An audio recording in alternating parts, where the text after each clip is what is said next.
ಧ್ವನಿ ಜಾಸ್ತಿ ಬರಬೇಕು.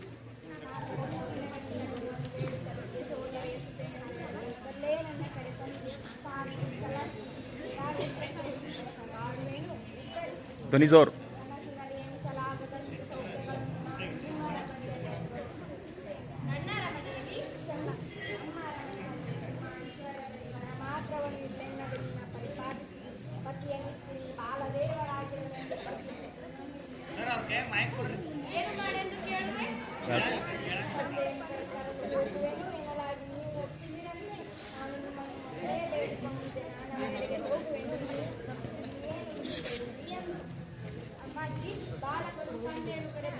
ಜೋರಾಗಿ ಹೇಳ್ರಿ. ವಿನೋದದಲ್ಲಿ ಆಗಬಹುದು ಎಂದೇನು ನಮ್ಮ ಕುವರನ್ನು ಕರೆತರಲು ಹೋಗಬೇಕಿಲ್ಲವೇ ಏನು ಕಳೆದುವರೆ ಏನು ತಾತ ಇನ್ನ ಹೋಗಬಹುದೆಂದರೆ ಈಗ ಉಂಟು ಎಂದು ಹೇಳಿದ್ರಿ. ದೊಡ್ಡವರು ನನಗೊಂದು ಮಾತು ಹೇಳುವುದ ತಾಯಿ ಕೇಳಿದರೆ ಬೇರೊಂದು ಮಾತು ಹೇಳಿದರು. ಅಮ್ಮ ಹಿಂಗೆ ಅಳುತ್ತಲಿದ್ದರು, ಅಣ್ಣ ಬಾರದಿಗೆ ಅಳುತ್ತಲೇ ಇರುವೆನು, ನಾ ಹೋಗಿ ಕರೆ ತರುವೆನು. ಕೇಳಿದಿರಾ ಸುಳೆಯಾಡುವ ಮಾತ? ನನಗೂ ನಿನ್ನೆ ನೋಡಿದ ಒಂದು ಕನಸು. ಮನವು ತುಡಿತು ಉಸಿರಿಂದ ಉಸಿರು ಕಳವಾಗಿ ಚೇತನಗಳೆಲ್ಲ ಬೆಂಡಾಗಿ ಹೋಗಿ ಒಣಗಿ ತರಗಾಗಿ ಹೌದು ಅಂಬಿಕೆ ಕನಸ ಮಾತಾ ಹೇಳಿದ ನಮಗೆ ಇಂದು ನಿಜದಿಂದ ಬಂದಿರುವ ನೋವು ಸಾಕಷ್ಟಿರಲು ಕನಸು ಬೇರೆ ನಿನ್ನನ್ನು ಹಿಂಸೆಪಡಿಸುತ್ತಿದೆ. ಇನ್ನೇನ ಮಾಡುವ ನಿದ್ದೆ ಯಾವ ಕನಸಿನ ಮೊಸಳೆ ಹಿಡಿಯುವುದು ಇನ್ನೇನು ತೊಳಲಬೇಕು. ಜೋರಾಗಿ ಬರಲಿ. ಹೇಳು ಅಮ್ಮಾಜಿ ಹೇಳು, ನಿನ್ನ ದುಃಖವನ್ನ ಕಾಣಿನೆ ಹೇಳಮ್ಮ. ನೀ ಬರ್ತಿದ್ದೆ ನಿನ್ನ ಆತ್ಮ ಸನ್ಯಾಸವನ್ನು ಸ್ವೀಕರಿಸಿದನು ಎಂದು ನೀವು ಹೋಗಿ ನೋಡುವುದು ಸರಿಯಾಗ್ತದೆ. ನಾ ಹೋಗಿ ಕೇಳುವೆನು. ಸನ್ಯಾಸಿಯಾದವನು ಸತ್ಯ ನೋಡುವ ಮಾತು ಸಂಪ್ರದಾಯಕ್ಕೆ ವಿರೋಧ. ಪೂರ್ವದಲ್ಲಿ ಗಾರ್ಗಿ ಸನ್ಯಾಸವನ್ನು ಕೊಂಡು ಕಚೇರಿ ನಾನಂದೇ ಸನ್ಯಾಸವನ್ನು ಕೊಂಡು ಕಚೇರಿಗೆ ಸಾರಿದರೆ ಈಗ ನೀನು ಹರಿಸಿ ಸನ್ಯಾಸವಲ್ಲವೇ? ಸನ್ಯಾಸಿಯಾಗಿ ಹೊರೆಂಬುದನ್ನು ನೆನೆವ ಸಾಧನೆ ವೇಷ ಸನ್ಯಾಸವನ್ನು ಕೊಂಡು ಕಚೇರಿಗೆ ಸಾರಿದರೆ ಸನ್ಯಾಸವನ್ನು ಕೊಡಲು ಅದನ್ನು ಸನ್ಯಾಸವೆನ್ನುವುದೆಂತೂ ಅಮ್ಮಾಜಿ. ನನಗೆ ಕಟ್ಟಿರುವ ಅಂತೆ ಅದು ಬರುತ್ತದೆ. ಇನ್ನೇನು ಮಾಡುವುದೋ ತೋರದು, ಎಂತ ನಡೆಯುವುದೋ ನಮ್ಮ ಕುವರನ ಹೇಳಿ ಕಳಿಸುವ ಅವನಿಷ್ಟವನ್ನು ತಿಳಿದು ಅದರಂತೆ ನಡೆಯುವ ಆಗಬಹುದು. ದೇವೆಯನ್ನು ಕಳುಹುವೆನು. ಯಾರಲ್ಲಿ ತಾತ? ಅಣ್ಣನನ್ನು ನೋಡ ಯಾರನ್ನು ಕಳುಹಿರಾ? ನಾವು ಹೋಗುವೆನು. ನನ್ನನ್ನು ಕಳುಹಿ ತಾತ, ನನ್ನನ್ನು ಕಳುಹಿ. ಅಣ್ಣಯ್ಯ ಮೊದಲ ಬೇಹಿನ ಜನರು ಹೋಗಿ ಅಪರಿಚಿತ ಮರಳಲ್ಲಿ ಮತ್ತೆ ಹೋಗುವುದಂತೆ. ಮತ್ತೆ ನಾನಲ್ಲೇ ನಾನು ಈಗಲೇ ಹೋಗಬೇಕು. ನಿಮಗೇನು ಅಣ್ಣನನ್ನು ನೋಡಿರಿ, ನೋಡಬೇಕೆಂದ ಆಸೆ ಅಷ್ಟು ಬಲವಾಗಿಲ್ಲ. ಆದರೆ ನಾನವರ ನೋಡಿಲ್ಲ. ಇನ್ನೆಷ್ಟು ದಿನಕ್ಕೆ ನೋಡುವುದು? ಅಮ್ಮಾಜಿ ನಿನಗೆ ಭಯ ಬೇಡಮ್ಮ.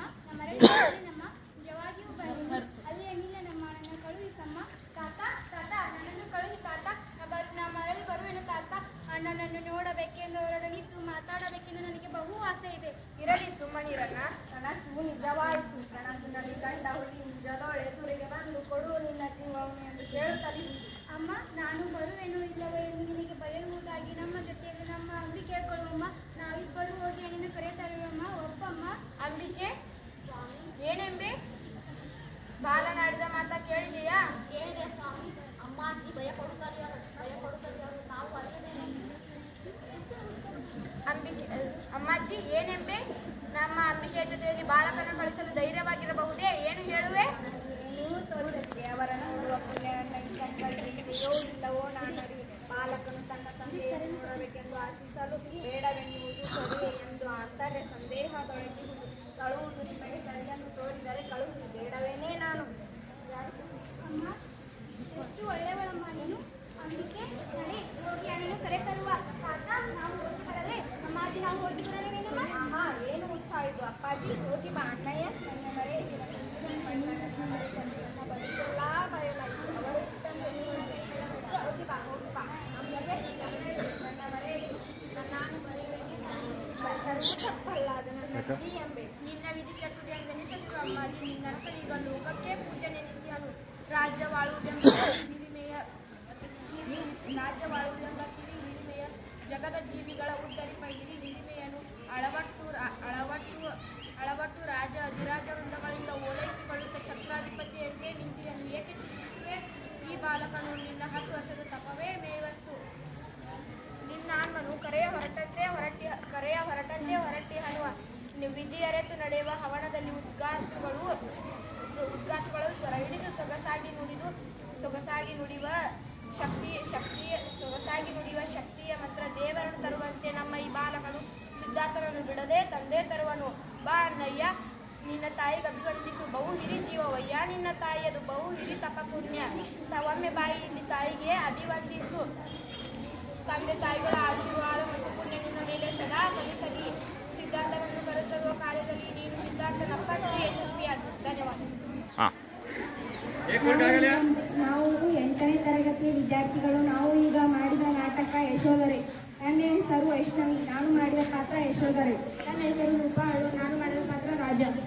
ನನ್ನ ಹೆಸರು ಅಂಕಿತಾಳು, ನಾನು ಮಾಡಿದ ಪಾತ್ರ ರಾಹುಲ್. ನನ್ನ ಹೆಸರು ದೀಪಾ, ನಾನು ಮಾಡಿದ ಪಾತ್ರ ಅಂಬಿಕೆ. ನನ್ನ ಹೆಸರು ಮೇಘನಾ,